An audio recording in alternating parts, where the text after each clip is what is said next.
Now, let me just outline a couple of these for you, such as the History Channel, who is constantly and consistently lying to you about the dating of the Great Pyramids, although they know it's a fraudulent date, that the dating of 3500 BC to Khufu is false and was placed there by a Mason named Colonel Howard Weiss. So they continually lie to you about your ancient past and how those pyramids could be there. And of course, Zahi Hawass, the gatekeeper, who, live on television announced the finding of Osiris's tomb, which you can see in my film on HARP. And if you really want to get into this Blue Bean project, check out my film on HARP. The symbol for the History Channel, of course, is a red square with a gold H inside of it. This golden H goes back to Hebrew. It's the letter H, and it means the word window. The letter H, or H, is actually the letter that it correlates to the tarot card of the emperor.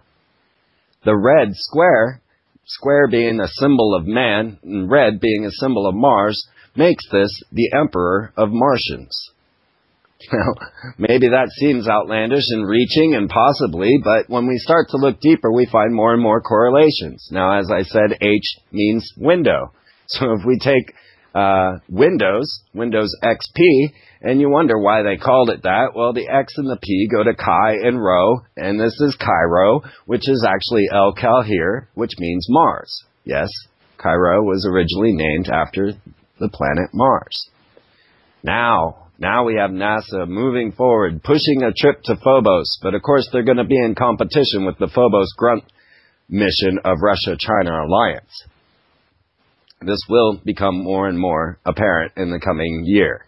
I already have an article discussing how the staff at NASA have come together. They've brought their heads together and said, we don't need to go to the moon. We should go either to Phobos or an asteroid. Which is curious because, well, we just bombed the moon to put a base there, did we not?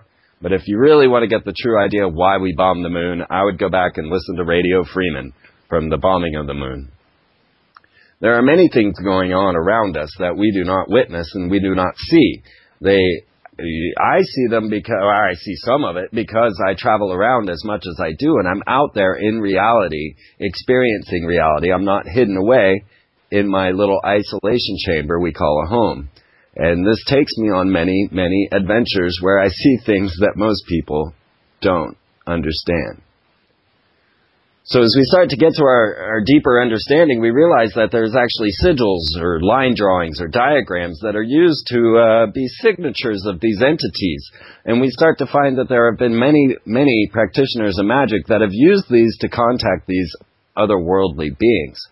And what we find is that actual street plans of, say, Washington, D.C., or you can add to that the monument in Nashville, are actually sigils to these entities that are connected with Enochian magic. And Enochian magic was started by 007 John Dee, who used Edward Kelly to channel the information that he could possibly get from these Enochian creatures, or what they thought of as angels. Now, John Dee did not have the ability to make contact with these beings, and that's why he had to bring about Edward Kelly to do the Babylon working and try to make contact with such beings. So in the same way, the founder of Jet Propulsion's laboratory, Jack Parsons, used another man to do his bidding to try and make contact with these other dimensional beings. And it's even said they attempted to create a moon child, which we'll get into a little bit more later. Well, this mysterious man that Jack Parsons, founder of Jet Propulsion's laboratories, brought along to help him scry, to help him get into contact with these other dimensional beings, was none other than L. Ron Hubbard, who was known as Frater H. And it was about this time in 1947 when all of the UFOs began to appear. They were doing the Babylon working, that's Parsons and Hubbard, and at the same time creating a moon child. And it is at this moment that Aleister Crowley drops dead. Now, it was well known that Jack Parsons and L. Ron Hubbard were at war, psychically, with Aleister Crowley. But what are we to think of their space brother contacts when we find the actual entities? The one that Aleister Crowley called Lamb was actually depicted in his tarot cards. Well, that becomes Awas. And he was an ancient Atlantean that channeled the Book of the Law to Aleister Crowley, which changed magic forever, and also is housed at the campus of UT, or the University of Texas. Now, Crowley called them Enochian entities because he purported contact with them through an Enochian call, using Enochian magic. This is a Kabbalistic system of the 17th century. And it allowed them to bring in hyperdimensional physics or other understandings of the universe that we no longer see or can see. So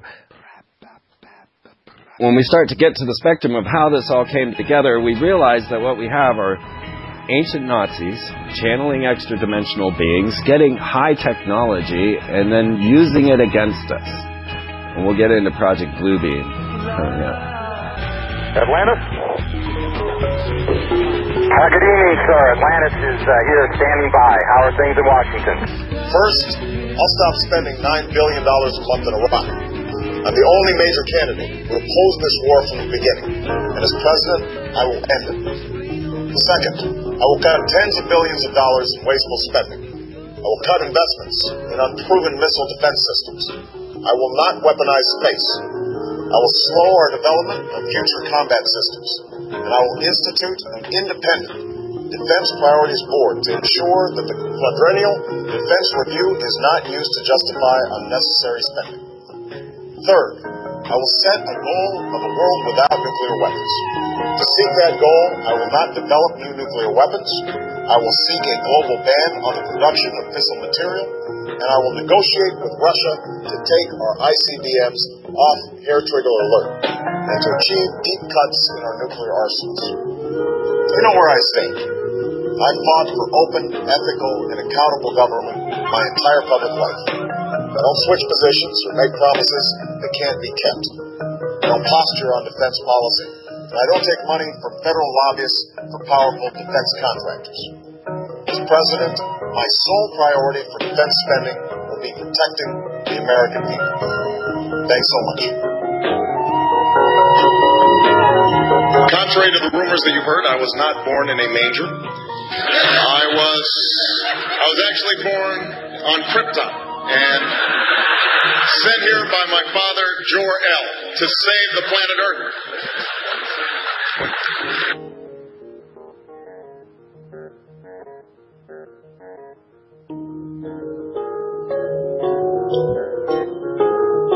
Congressman Kucinich, I want to move to a different area because this is a serious question. The godmother of your daughter, Shirley MacLaine, writes in her new book that you cited a UFO over her home in Washington State, that you found the encounter extremely moving, that it was a triangular craft, silent and hovering, that you felt a connection to your heart and heard directions in your mind. Now, did you see a UFO? I did, and the rest of the account, it was unidentified flying object, okay? It's like, it's unidentified. I saw something. Now, to answer your question, I'm moving and I'm also going to move my campaign office to Roswell, New Mexico, and another one in Exeter, New Hampshire, okay? And also, you have to keep in mind that Jimmy Carter saw a UFO, and also that more people in this country have seen UFOs and I think approve of George Bush's presidency. But actually, and so wait, we're just getting started here. No. We have about 14% of Americans say they have seen UFOs. I'm going to move. What was the percentage? 14%. What was that percentage? 14. Thank you. I want to see. I'm going to ask Senator Obama a question in the same line. The 3 astronauts of Apollo 11 who went to the moon back in 1969 all said that they believe there is life beyond Earth. Do you agree? You know, I don't know, and I don't presume to know. What I know is there's life here on Earth, and that we're not attending to life here on Earth. We're not taking care of kids who are alive and unfortunately are not getting health care. We're not taking care of senior citizens who are alive and are seeing their heating prices go up. So as president, those are the people I will be attending to first. There may be some other folks on their way.